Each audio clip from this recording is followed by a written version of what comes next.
कुछ लोग चांद के हैं क्या? कि वहां सूरज से आए हैं? कहां के हैं? अरे अगर तुम्हारे पास कागज नहीं है तो कागज तो सरकार की कमजोरी है, पब्लिक की कमजोरी तो नहीं है।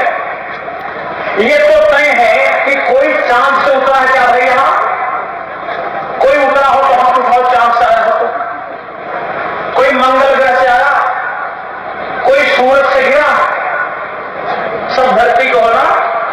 तो जो कहते हैं कि कुछ लोग आसाम के नहीं हैं, अरे जो लोग आसाम के नहीं हैं वो धरती के तो हैं नहीं है। जो आसाम के नहीं है वो धरती के तो हैं। जो आसाम के नहीं है, तुम्हारे पास कागज नहीं है तो कलेक्टर को जेल भेजो।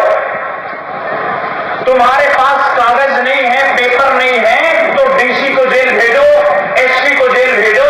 क्यों नहीं है? गलती करे डीसी, गलती करे एसपी और सजा भुगते पब्लिक। क्या भाई? अगर कागज नहीं है तो गलती तुम्हारी है, गलती हमारी थोड़ी है, पब्लिक की थोड़ी है। आसाम का एक भी आदमी आसाम के बाहर नहीं जाएगा, एक भी नहीं जाएगा। आज बिल्कुल मत डरो, इनको बिल्कुल मत डरो। अगर ये जुर्म करेंगे तो अगली बार वोटर्स पार्टी सरकार